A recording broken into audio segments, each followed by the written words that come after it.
이더리움을 만약에 내가 고민을 하고 있다고 하면은 매집을 해야 되는 포인트는 오히려 지금인 겁니다. 지금이 저평가되었기 때문에. 근데 많은 투자자분들이 가격이 더 오르면 그때 매력을 느끼기 때문에 그렇죠. 정작 투자해야 될 때는 가치가 없어 보이고 투자를 하지 않는다는 거죠. 그래서 우리가 저평가 구간에서 투자를 하기 위해서는 이 코인의 가치를 조금 더 자세히 알고 있어야 됩니다. 우리는 절대적으로 포모에는 매도를 해야 되고 퍼드에는 매수를 해야 된다는 겁니다. 근데 계속해서 이걸 반대로 하기 때문에 오히려 성과가 저조한다는 거죠.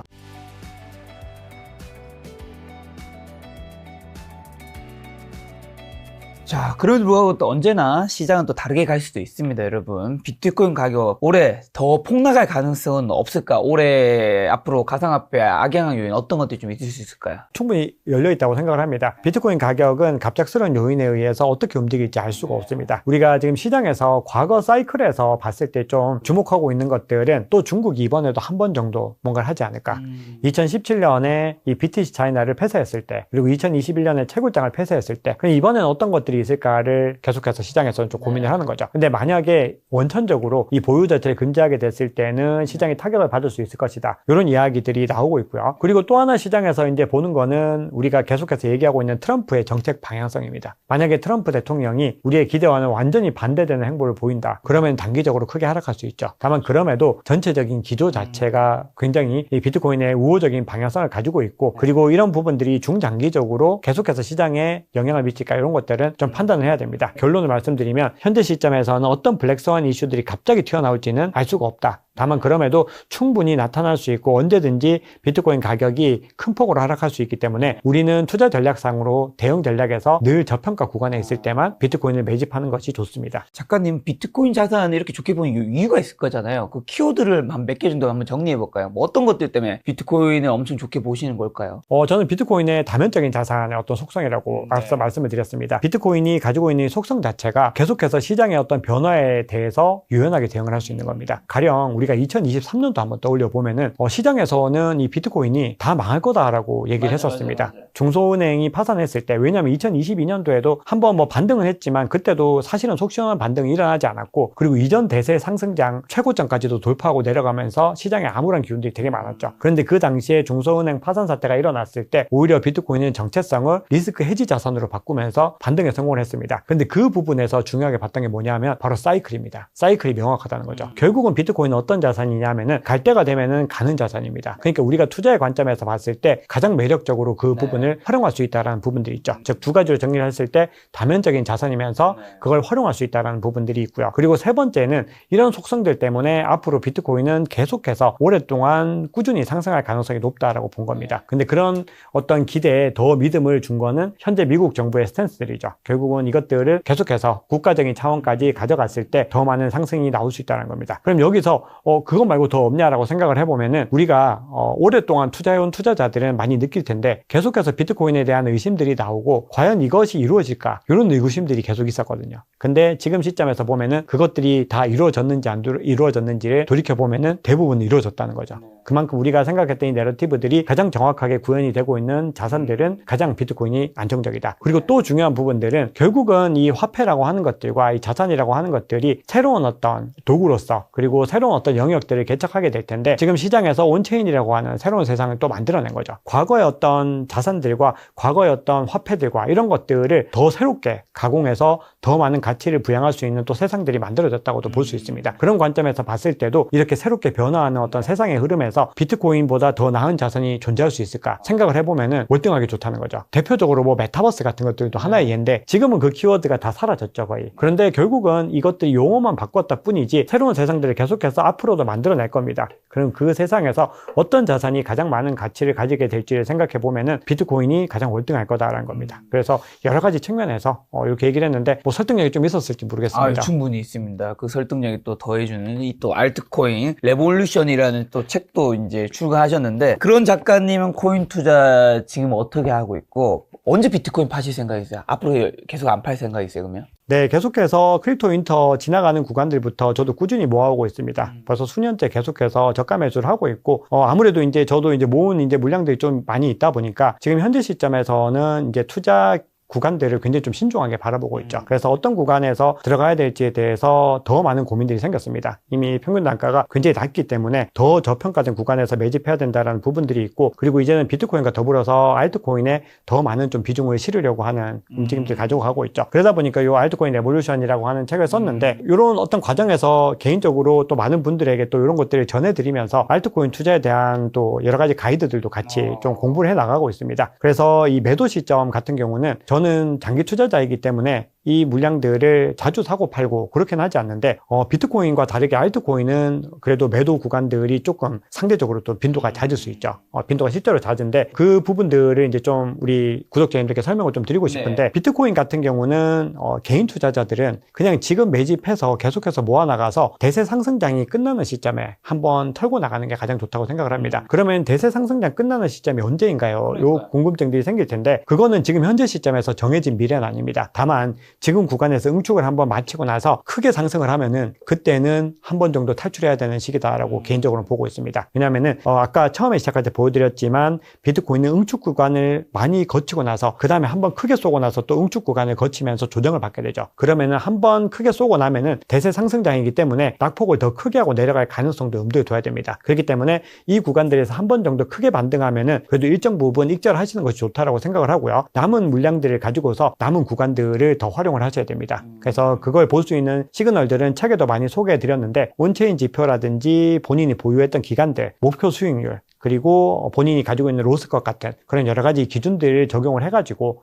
판단을 하셔야 되는 거죠.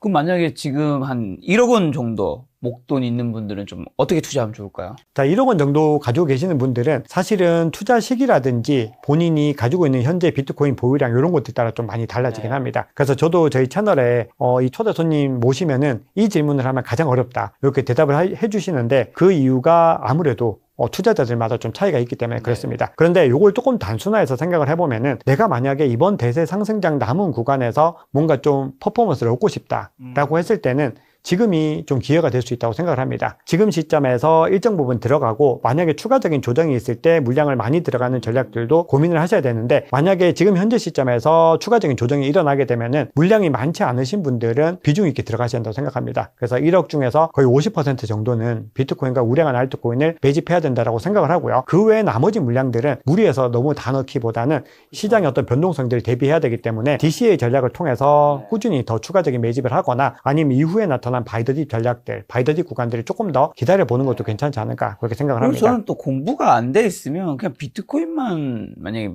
굳이 1억을 반드시 뭐 가상자산에 투자를 해야 된다면 다른 데가 아니라 비트코인만 하셨으면 좋겠어요. 저는 이제 어쨌든 직업 특성상 이런 코인 관련 인터뷰를 많이 하면 듣는 이야기가 많잖아요. 알트를 정말 예전에 도지를 진짜 몇백 정도 사본 거 빼고는 사본 적조차 없거든요. 왜냐하면 내가 그쪽 분야를 제대로 알지 못하는데 투자하는 게, 사실 알트는 정말 위험한 것들이 많잖아요. 근데 제 주변에서 보면 이제 비트를 사고 싶은데 너무 많이 올랐으니까 알트를 샀다가 피 보는 케이스들이 너무 많은데, 그래서 그때 너 그거 아니? 뭐 하는 애 잘 몰라요. 대부분 모릅니다. 그래서 저는 거기 어차피 몇 천씩을 넣을 수 있는지가 무섭다라는 생각이 들더라고요. 사실은 많은 알트코인 투자자분들이 그렇게 투자하고 계십니다. 여쭤보면은 이 알트코인이 어떤 알트코인인지 딱 이름만 알고 있는, 그래서 왜 투자했냐라고 거의 도박인 것 여쭤보면은 같아, 사실 그거는. 그렇게 투자하는 건 100% 도박입니다. 그냥 투기라고 봐야 되고. 몰라도 사실 실력 때문이 아니잖아요. 그렇죠. 그냥 오를 때 돼서 오른 거고, 잘 탈출할 수 있으면 너무 좋은 거고, 대부분 또 탈출을 잘 못 하셔가지고 못하죠. 왜냐 거기서 돈 벌면 더 들어가거나 다른 걸 또 가거나 하다가 이제 거기서 이제 대부분 그렇게 접근을 하고 있습니다. 주변에서도 보면은. 자, 그러면 이제 알트코인 책 내셨기 때문에 안 여쭤볼 수 없죠. 알트코인 폭등장 언제 오나요? 알트코인 폭등장은 표를 한번 준비를 해봤는데요. 비트코인 도미넌스라는 개념이 있습니다. 도미넌스는 점유율이라는 의미인데, 비트코인이 현재 암호화폐 전체 시가총액에서 어느 정도 비율을 차지하고 있는가, 이게 비트코인 도미넌스입니다. 지금 현재 시점에서는 비트코인 도미넌스가 계속해서 올라가고 있습니다. 이 얘기는 비트코인이 시장을 주도하고 있다는 것이기 때문에 알트코인보다는 비트코인 대세장에 더 가깝다, 이렇게 시장에서는 보는 거죠. 위에랑 아래가 뭔가요? 그리고 아래는 이더 대 비트코인 비율이라고 되어 있죠. 자, 이거는 이더리움과 비트코인의 가격 비율입니다. 이게 내려가고 있다는 의미는 비트코인이 이더리움 대비로 월등하게 좋은 흐름을 가져가고 있다는 겁니다. 그러면은 우리가 알트코인 장에 오려면은 비트코인보다는 이더리움이 상승을 해줘야 되겠죠. 이더리움이 알트코인의 대장이니까. 근데 지금 추세들을 보면은 완전히 반대인 거죠. 지금 200주 이평선까지도 거의 떨어졌는데, 그러면 우리는 지금 시점에서 선택을 할 때 이더리움을 만약에 내가 고민을 하고 있다라고 하면은 매집을 해야 되는 포인트는 오히려 지금인 겁니다. 지금이 저평가되었기 때문에. 근데 많은 투자자분들이 가격이 더 오르면 그때 매력을 느끼기 때문에 그렇죠. 투자를 하게 되고, 정작 투자해야 될 때는 저평가된 구간인데 그때는 가치가 없어 보이고 투자를 하지 않는다는 거죠. 그래서 우리가 저평가 구간에서 투자를 하기 위해서는 이 코인의 가치를 조금 더 자세히 알고 있어야 됩니다. 그렇기 때문에 알트코인을 그냥 섣불리 투자하는 건 굉장히 위험하다는 거죠. 자, 그럼 여기서 조금만 더 이어가 보면은 알트코인 시즌은 그럼 언제 오게 되는지를 살펴보면은 이 비트코인 도미넌스가 무너지면서 이더 대 비트코인 비율이 올라가는 겁니다. 근데 여기에는 전제 조건이 있는데 비트코인 가격도 같이 상승해야 됩니다.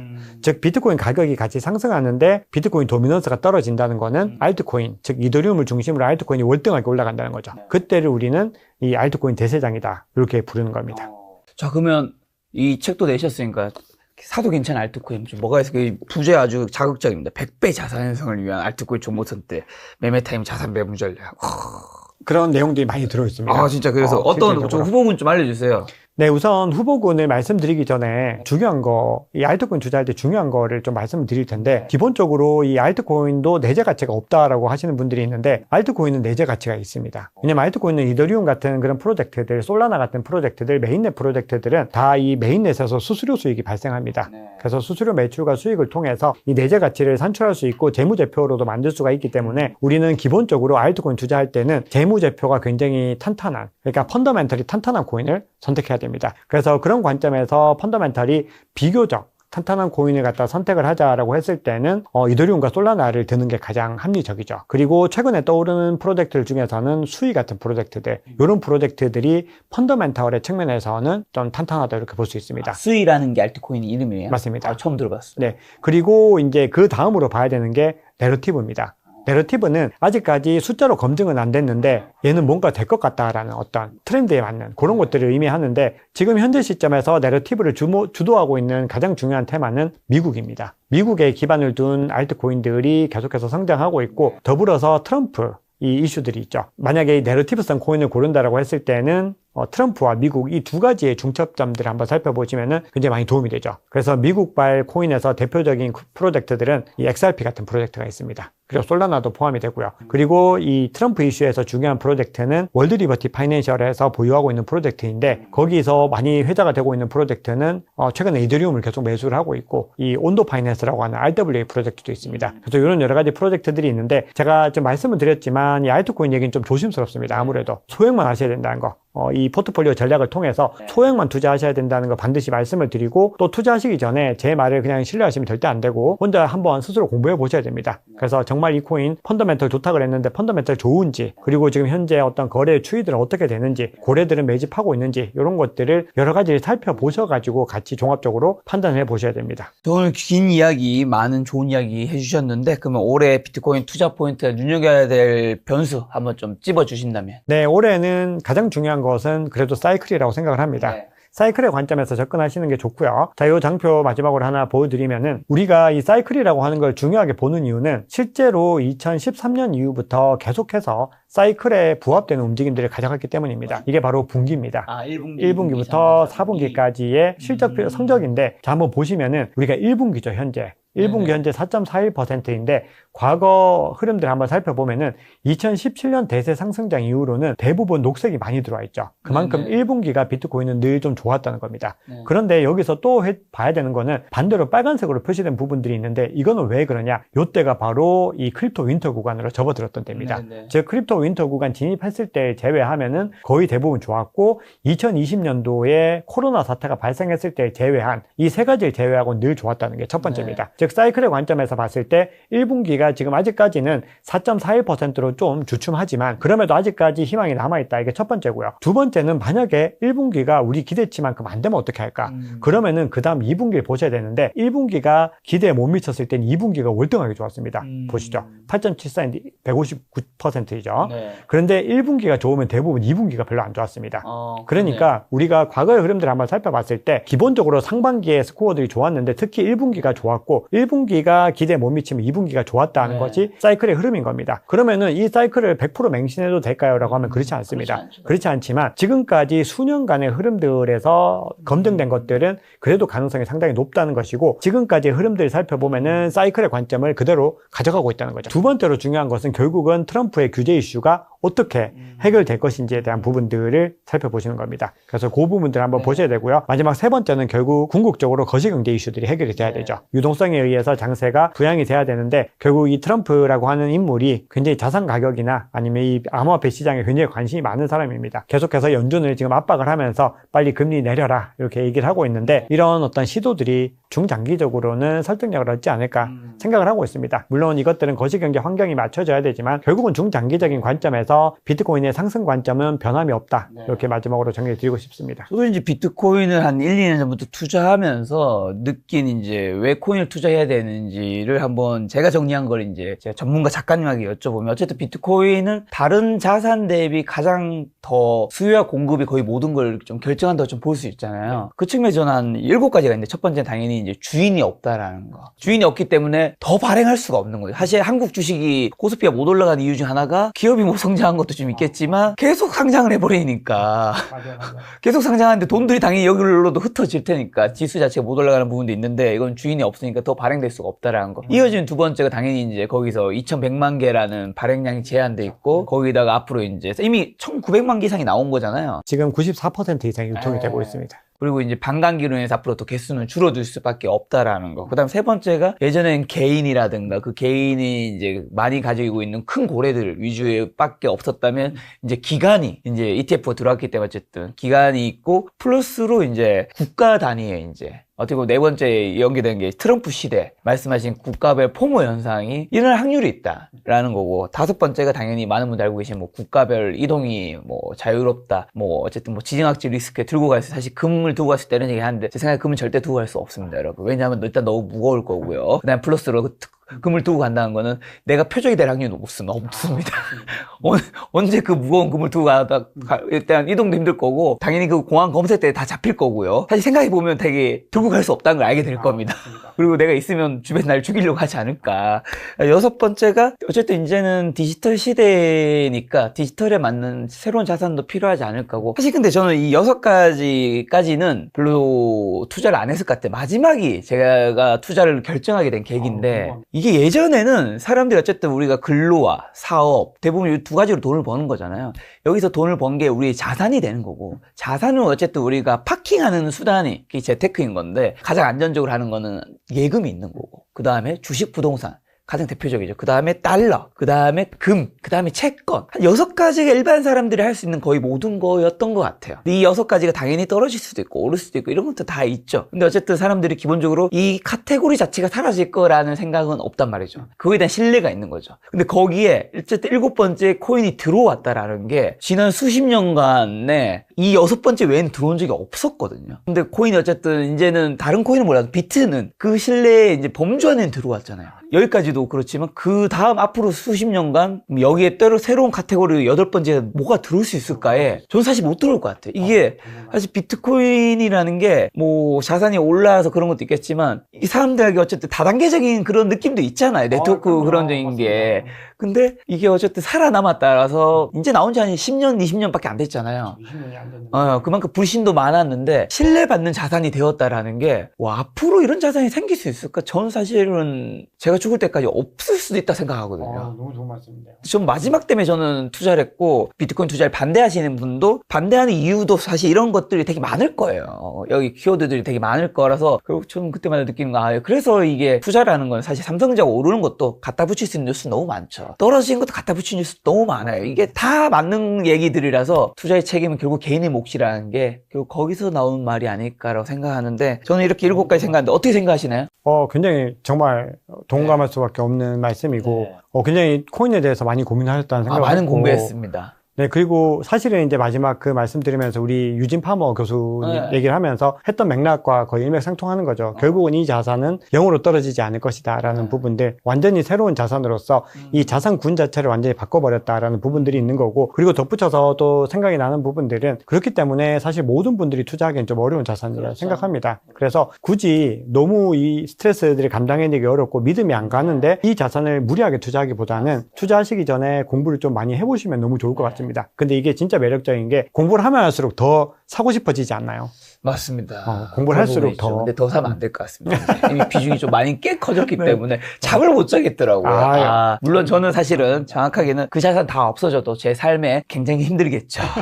하지만 살아가는데 문제 없는 정도까지 너무 좋다. 만 했거든요. 맞습니다. 그게 어떻게 보면 투자의 가장 좋은 관점이고, 아까 전에 말씀 또 주셨던 것 중에서 결국은 우리가 이걸 투기적으로 접근하면은 대부분 실패를 하게 되는데, 우리가 가지고 있는 이 현금 흐름들을 꾸준히 모아 나가면서 계속해서 쌓아 나간다라고 했을 때는 굉장히 향후에 우리의 어떤 경제적인 부의 확장에 너무 많은 도움이 되지 않을까 생각을 합니다. 네, 오늘 작가님 나오셔서 좋은 얘기 정말 많이 해주셨는데 저희 시청자분들께 마지막으로 투자 조언 한마디만 주고 가신다면요? 네, 오늘 초대해 주셔서 너무 감사합니다. 네, 와주셔서 감사합니다. 오늘 너무 즐거운 얘기들, 재밌는 얘기들 좀 많이 나눴는데, 비트코인 이제 지금 가장 많이 받는 질문이 왜 상승장인데 안 오르나요? 네. 요 질문을 많이 주십니다. 뭐 늘 오를 수 없죠, 계속. 맞습니다. 이게 그렇게 쉽게 오르면은 사실은 이 자산의 투자가 너무 쉽죠. 우리가 이 구간들을 이겨내는 게 사실은 비트코인 투자에서 가장 중요한 것 같습니다. 결국은 대부분은 인내의 시간으로 가져가는 거고, 패닉 셀링을 하지 않고 중요한 구간에서 잘 매집해서 끝까지 지켜내는 것이 중요한데,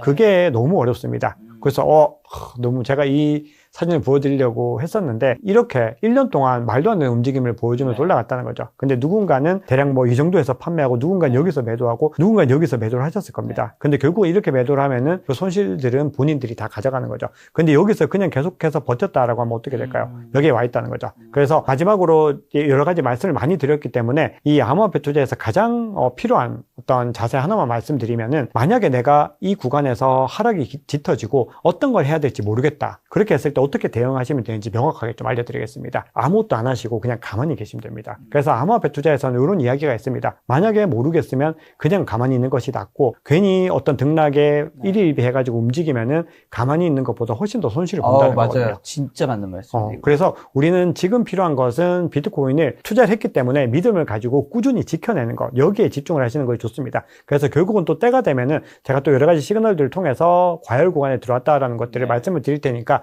지금은 과열 구간이 아닙니다. 그래서 사실은 아직까지 물량이 적으신 분들은 DCA든 여러 방법으로 모아 나가셔도 너무 좋은 구간이고요. 결국은 그렇게 계속해서 모아 나가시면서 꾸준히 가지고 있는 전략들 가져가시면은 우리 올해 말이 됐을 때는 아마 굉장히 기쁜 일들이 많이 있지 않을까 그렇게 생각을 합니다. 저도 비트코인 투자하면서 이제 당연히 이제 시기들을 다 봤는데, 여기서 저는 두 가지 말씀드리고 싶은 게, 이제 당연히 이걸 차트로 봤을 때는 내가 요때 사고 요때 팔고 요때 사고 팔고 하면 쉬울 것 같잖아요, 사실. 제가 또 이제 당연히 오를 때 이제 떨어질 때는 무섭고, 뭐 오를 땐 기분 좋고 한데, 이게 사고 팔고 해보니까 결국엔 제가 그 행동을 작년과 올해 몇 번 해봤는데 개수를 늘리고 싶으니까요, 개수가 늘어난 적이 한 번도 없습니다. 맞습니다. 너무 항상 좋았어요. 개수가 줄어들어요.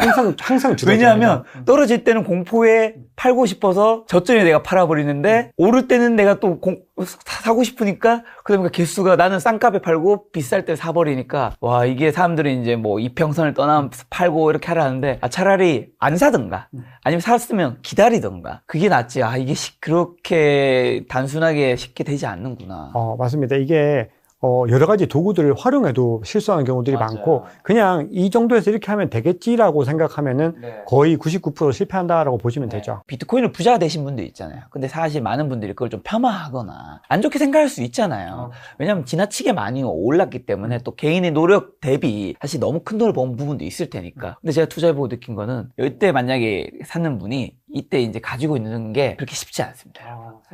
이 높낮이의 마음이 같이 왔다 갔다 하기 때문에, 예를 들면 주식이 뭐 엔비디아가 뭐 예를 들면 과거 대비 10배 올랐다면, 사람들이 저점 먹은 사람이 10배 먹었다 하겠지만, 가지고 있는 사람 제가 생각 확신한 건데 1%도 되지 않아요. 왜냐하면 100%만 올려도 사람은 팔고 싶어 미쳐요.